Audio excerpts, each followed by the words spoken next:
Well, welcome to all those who are watching today. My name is Alison Jones and I'm the Pioneer Minister at the Pottingshed Church, which is part of the Church of England here in rural Nottinghamshire. And we usually meet in a barn in Cornton, but at the moment we're meeting via video with 2 opportunities during the week to gather together via Zoom, and there'll be some details about that a bit later on. Well, over the past 3 weeks, we've been looking in at scenes and events from the life of Moses and of God's people, the Israelites, as Moses led them from one place to another. In the first week, we were thinking about what it means to be open to an encounter with God. And then in the second week, we thought about the tools or the gifts that God has equipped us with or is showing us that we might use as we respond to his invitation to join in with what he's doing in the world. Well, since we started this series, I've just wanted to get up high and to be able to view the barn where we normally meet and to look out at the villages where I know a lot of you are meeting and watching, even from your homes today. So that's why I've come up here, and you can probably see behind me, pretty much there to the right of those wind turbines is where we normally meet as the Pottingshed Church. But I can pan over and imagine the villages in so Sutton-on-Trent and the Carltons, the Muscombe, right over here to Cornton, Norrell and Ossington, and just over there to the left of the turbines, Newark, Bleasby and Southall, and then over here in the sunshine there to Farnsfield, Ollerton and Billsthorpe, and there are probably other villages too where you are living and looking in from. I hope that you've managed to have a read of the Bible reading for this week, which goes out in an email. And if you don't receive that and you'd like to, we'd love to send it to you, and the details are coming up now. But for now, I'm going to hand over to Tom, who's going to read to us from the book of Exodus, the next part of this adventure. So over to you, Tom. The Bible reading is taken from Exodus 17, verses 8 to 15, from the International Children's Bible. The Amalekites fight Israel. At Rephidim, the Amalekites came and fought the Israelites. So Moses said to Joshua, "Choose some men and go and fight the Amalekites. Tomorrow I will stand on top of the hill. I will hold the stick God gave me to carry." Joshua obeyed Moses and went to fight the Amalekites. At the same time, Moses, Aaron and Hur went to the top of the hill. As long as Moses held his hands up, the Israelites would win the fight. But when Moses put his hands down, the Amalekites would win. Later, Moses' arms became tired, so the men put a large rock under Moses, and he sat on it. Then Aaron and Hur held up Moses' hands. Aaron was on one side of Moses, and Hur was on the other side. They held his hands up like this until the sun went down. So Joshua defeated the Amalekites in this battle. Then the Lord said to Moses, "Write about this battle in a book, so people will remember. And be sure to tell Joshua, tell him, because I will completely destroy the Amalekites from the earth." Then Moses built an altar. He named it, "The Lord is my banner."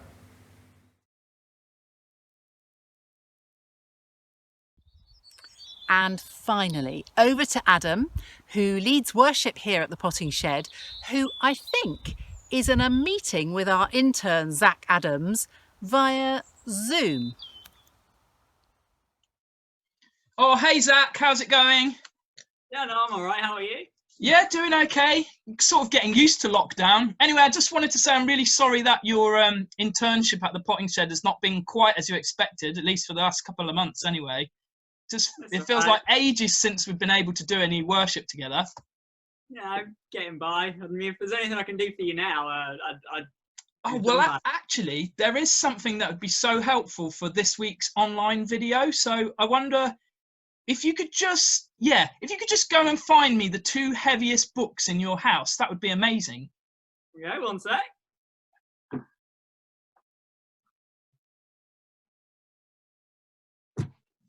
Okay, so I've got the Oxford Companion to British History Love it.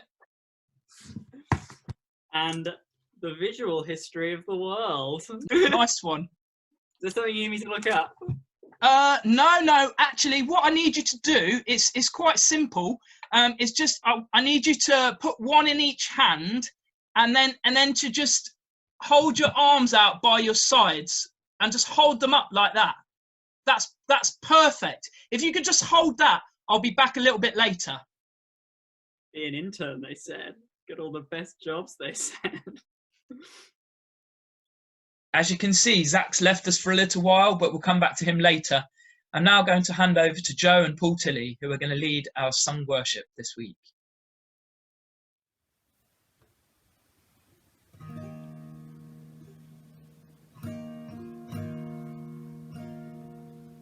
This time has been a time of things being stripped away. I don't know about you, but I've definitely felt that during this isolation period, and it's been quite challenging at times. But I think it's important to remember that God is always there. God is not stripped away. And we can just focus on Jesus at those times when we're feeling that loss. So let's sing together now. When the music fades, all is stripped away, but it's all about Jesus.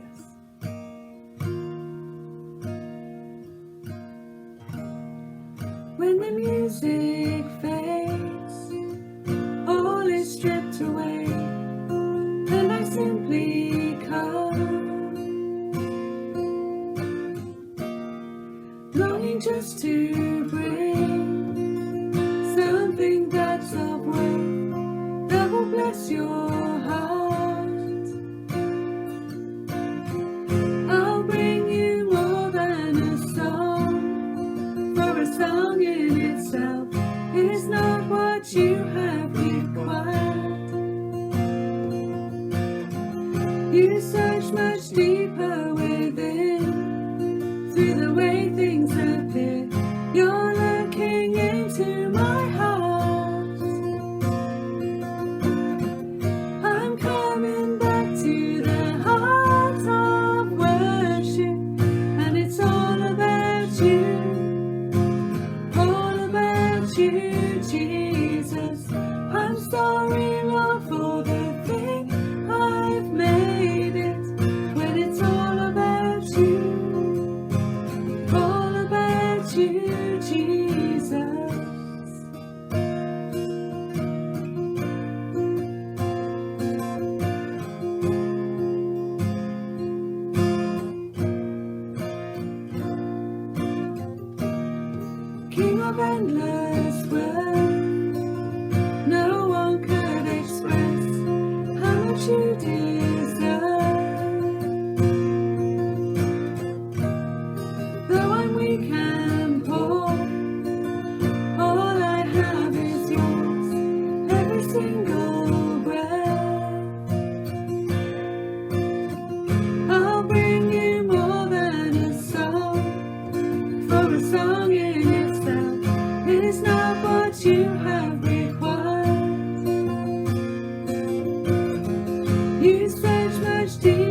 In the Bible, in Isaiah chapter 40, it says, "The Lord is the everlasting God, the creator of the ends of the earth.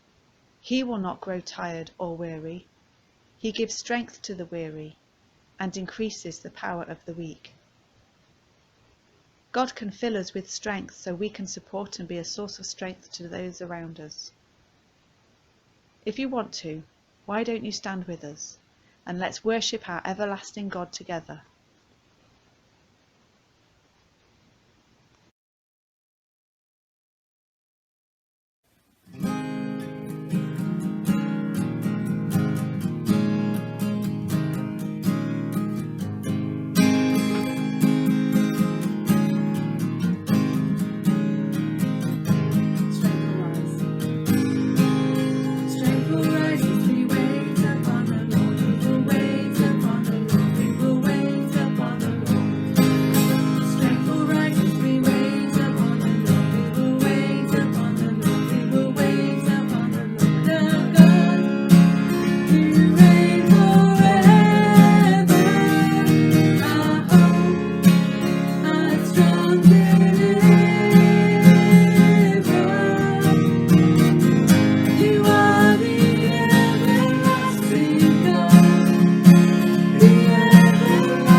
These verses, they are a big encouragement.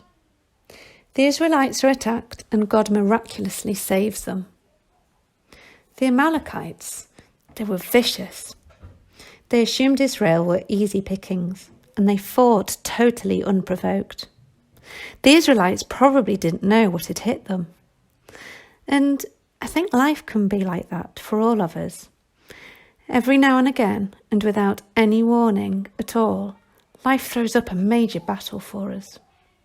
Sometimes the size and might of the Amalekites.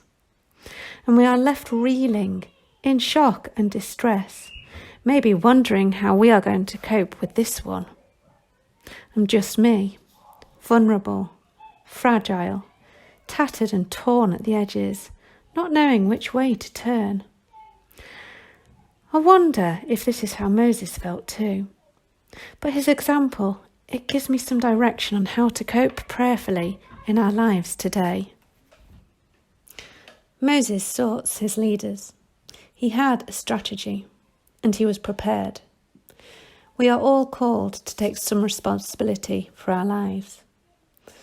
Then we need to back up our activity with serious prayer. Moses goes off to pray whilst battle commenced. He was on a hill. Maybe this allowed him to stand back, see things a little bit more clearly. We all need a little perspective to give ourselves a chance to see the whole game plan. Next, the power of prayer. These verses show me there is real power in prayer.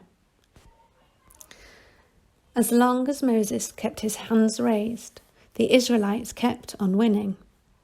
As he lowered his hands, though, they would start losing the battle. It is not won by great skill or great force. Victory rested in Moses lifting his hands. Lifting his hands to heaven in a symbolic act of prayer and surrender. But we hear how Moses' hands grew tired. So God sent support.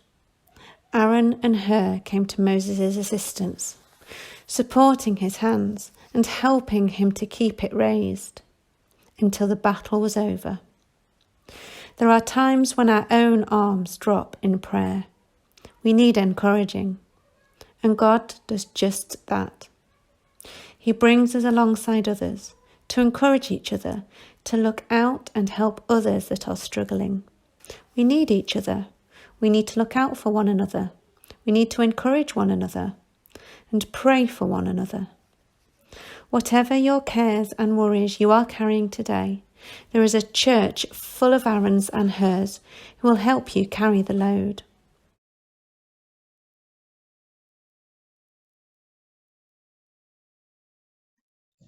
Oh, hey Zach, I just wondered how you're getting on. How much longer have I got to do this? I'll come to you at the right time. Are you doing all right though? I mean, they're quite heavy. Yeah, no, you're doing great. Absolutely brilliant. I mean, okay. Is there a reason for this? Yeah, there is a reason. It's going to be so helpful later on. So I'll come back to you in a bit. Well, as long as it's helping the church. Well, hopefully the Lord has already been at work as we've worshipped online together today. But we're just going to spend a few more moments thinking about this passage from Exodus 17. One of the first things that I noticed about this passage is there's no mention of God giving direct instructions to Moses and Joshua about how they should deal with this attack from the Amalekites. But it tells us that Moses decided to go up on a hilltop to survey the land and to pray for the battle, a bit like Alison was doing at the beginning of our video. It says in verse 11 that Moses began to notice some things. He noticed that when he raised his hands, that the Israelites were winning the battle. But when he got tired and his hands began to drop down, that the Israelites would start to lose the battle. We are all in a daily battle to live our lives for God. And during lockdown, there's some things that I've noticed about my own life.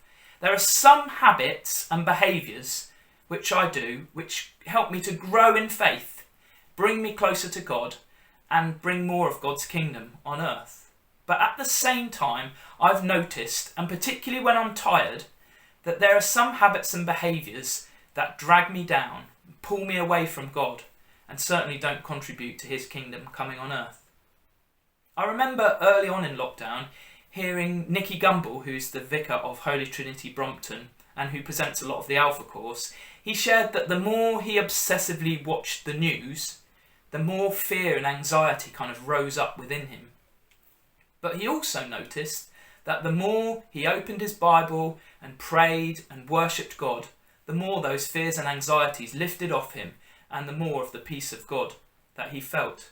We obviously want to do more of these habits and behaviours which bring us closer to God, but it's not easy. Moses needed help, and so do we. Early on in lockdown, my family and I decided to put up a tent in our back garden. This tent was one that we bought to use at New Wine this year, and we hadn't even got it out of its bag yet to check that all of the different things that were supposed to be there were actually there. So we thought it'd be fun to give it a test run. We set it up in the garden and spent 2 nights sleeping in it. But it quickly became apparent that setting up this tent was not something I could do on my own. I needed the children's help to feed through these really long poles through big bits of canvas. And we all had to work together to hold parts of the tent while it was pegged out so that we made sure it was in the right shape. It was just a job that wasn't possible on your own. Well, we decided to call today's worship video All in This Together, because being a follower of Jesus, a Christian, is not something that's designed to be done on your own either. There are 2 sets of really simple questions that I want to ask us today to ensure that we are all in this together, supporting one another as we're following Jesus. So as we think about Moses there struggling on his own, ask yourselves these questions. Who is helping you? Who is encouraging you? Who is spurring you on in your faith? Who can you be really real with? And if you find that the answer to those questions at the moment in lockdown is nobody is, then please do get in touch with us at the Potting Shed, because we would love to support you at this time. And here's the second set of questions as we think about Aaron and Hur holding up Moses' arms. Who are you helping? Who are you encouraging? Who are you spurring on in the faith? Hopefully, if we all do both of these things, it will ensure that we are all in this together. I don't know if you've seen our new kids worship song, Ready, Steady, Go, on YouTube, or perhaps on one of our previous weekly worship videos. But there are 4 verses in that song, 2 about being ready, and they amazingly fit with the first 2 weeks of our Ready, Steady, Go series. So if you haven't seen it, check it out. But the first of the verses that's about being steady fits so well with what we're thinking about today. It says, "Are you steady, pressing on together, cheering one another, running in this race?" And I love it that in verse 12 of the passage that we're looking at, it uses this word steady. It says that with Aaron and Hur's help, Moses' hands were kept steady until sunset so that the Israelites could win the battle. One beautiful way that this has been worked out in reality over the last few weeks is that the Beck and Trent churches and the Potting Shed have begun to work together a little bit collaboratively for these weekly worship videos, sort of holding each other's hands up, if you like, at this time. Well, I'm delighted to say that Heather, who works for the Beck and Trent churches, and Edwin are now going to lead us in a song to help us reflect on all that we've been thinking about today and us being all in this together.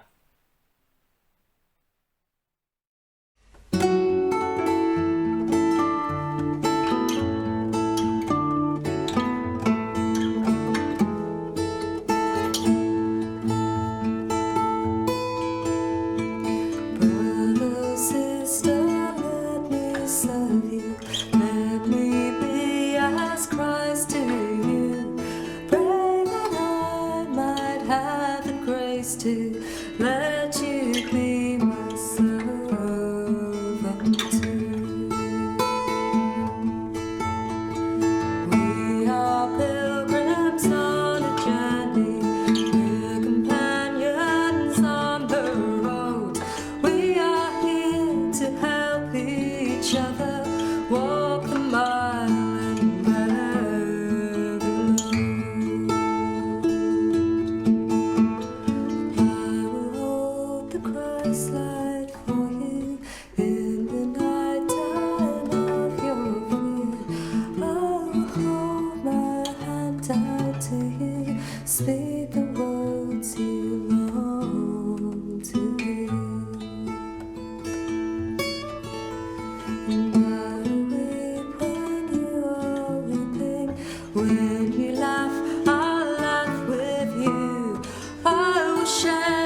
love and agony.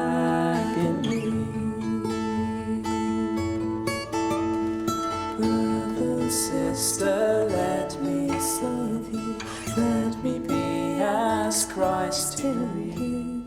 Pray that I may have the grace to let you be my serving king.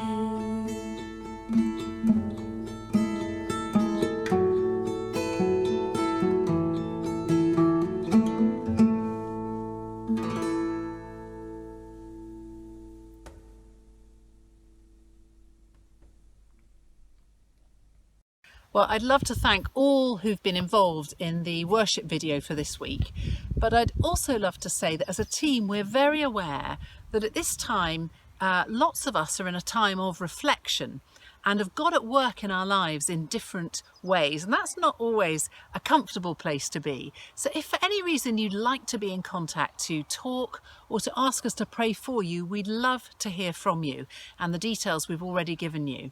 We meet on a Tuesday anyway as a team to pray, and we'd love to include you in that time. Well, there are two ways that you could meet up with us this week. Firstly, on Monday, Potting Shed Kids Rise and Shine meets from 10 till 10:30 via Zoom. If you are a parent of pre or primary age children, come and join us. And midweek at the Potting Shed on a Wednesday from 8 till 9 gives us an opportunity again via Zoom just to look at the passage from Sunday and ask, how is this speaking into my life? What is God saying to me at the moment? And to encourage one another and to be prayed for. We'd love to see you at that. But for now, I'd love to just pray God's blessing over you. May the Lord bless you and keep you. May the Lord make his face shine upon you and be gracious to you. The Lord turn his face upon you and give you peace. Amen.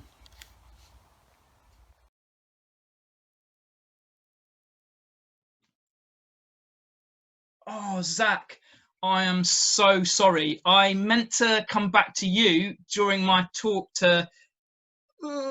I can see you've got your mum and dad involved as well, and that would have illustrated my point perfectly. I'm so sorry. You can put your hands down now. So what was this even for? Oh, I'm sorry, Mark. I'm sorry, Helen. Oh. We're going. I'll be in touch.